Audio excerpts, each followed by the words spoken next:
CPM-ൽ നിന്ന് സസ്പെൻഡ് ചെയ്യപ്പെട്ട ദേവികുളം മുൻ MLA എസ് രാജേന്ദ്രൻ BJP-യിലേക്ക് എന്ന വാർത്തയാണ് ഇപ്പോൾ കേരള രാഷ്ട്രീയത്തിലെ ട്രെൻഡിംഗ്. BJP-യുടെ കേരളത്തിന്റെ പ്രഭാരി പ്രകാശ് ജാവേദ്കറുടെ ഡൽഹിയിലെ വസതിയിലെത്തി രാജേന്ദ്രൻ കൂടിക്കാഴ്ച നടത്തിയതിന് പിന്നാലെയാണ് അഭ്യൂഹങ്ങൾ ശക്തമായത്.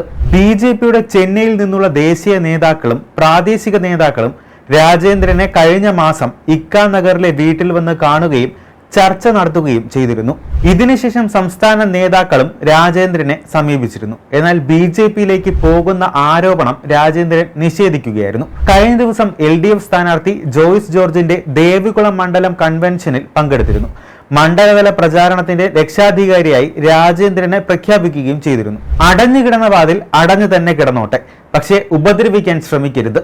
ഉപദ്രവിച്ചാൽ മറ്റു വഴി തേടേണ്ടി വരുമെന്നാണ് പാർട്ടിയുമായി 2 വർഷമായി അകന്നു കഴിയുന്ന രാജേന്ദ്രന്റെ വാക്കുകൾ. രാജേന്ദ്രനെ BJP-യിൽ എത്തിക്കാൻ ശ്രമം നടക്കുന്നുണ്ടെന്ന അഭ്യൂഹങ്ങൾക്കിടെയാണ് CPM-ലേക്ക് ഇനി ഇല്ലെന്ന് അദ്ദേഹം പ്രസ്താവന നടത്തിയത്. ചതിയന്മാർക്കൊപ്പം പ്രവർത്തിക്കാൻ കഴിയില്ല. CPM-ൽ താൻ തുടരുതെന്ന് ജില്ലാ സെക്രട്ടറി അംഗം KV ശശി ആഗ്രഹിക്കുന്നു. തനിക്കെതിരെ ശശി വ്യാജ തെളിവുകൾ ഉണ്ടാക്കിയതായും എസ് രാജേന്ദ്രൻ ആരോപിച്ചിരുന്നു. BJP നേതാവ് പ്രകാശ് ജാവേദ്കറുമായി നടത്തിയ കൂടിക്കാഴ്ച സൗഹൃദത്തിന്റെ ഭാഗമാണെന്നും BJP-യിലേക്ക് ഇല്ലെന്ന് വ്യക്തത വരുത്താൻ വേണ്ടിയാണ് കണ്ടതെന്നുമാണ് സംഭവത്തിൽ രാജേന്ദ്രന്റെ പ്രതികരണം. മുമ്പേ ജാവേദ്കറുമായി സൗഹൃദമുണ്ട്. ഇപ്പോൾ പാർട്ടിയിൽ അത്ര സജീവമല്ലെന്നും പാർട്ടിയുമായുള്ള പ്രശ്നങ്ങൾ പാർട്ടിയിൽ തന്നെ ചർച്ച ചെയ്ത് പരിഹരിക്കുമെന്ന് പറഞ്ഞിട്ടുണ്ടെന്നും മുൻ MLA പറഞ്ഞു. കഴിഞ്ഞ നിയമസഭാ തെരഞ്ഞെടുപ്പിൽ LDF സ്ഥാനാർത്ഥിയായിരുന്ന A രാജയെ തോൽപ്പിക്കാൻ ശ്രമിച്ചെന്നാരോപിച്ചായിരുന്നു രാജേന്ദ്രനെ CPM-ൽ നിന്നും സസ്പെൻഡ് ചെയ്തിരുന്നത്.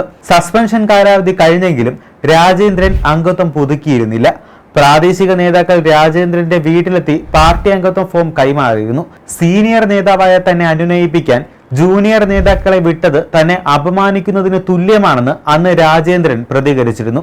ഇതോടെയാണ് പാർട്ടി വിടുമെന്ന അഭ്യൂഹങ്ങൾ ഉയർന്നത്.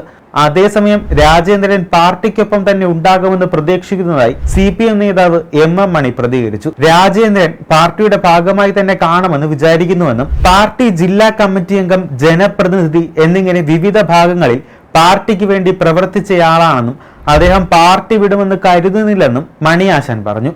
ജീവിതകാലം മുഴുവൻ ജീവിക്കാനുള്ള മാർഗവും പാർട്ടി അദ്ദേഹത്തിന് ഉണ്ടാക്കി കൊടുത്തിട്ടുണ്ട്.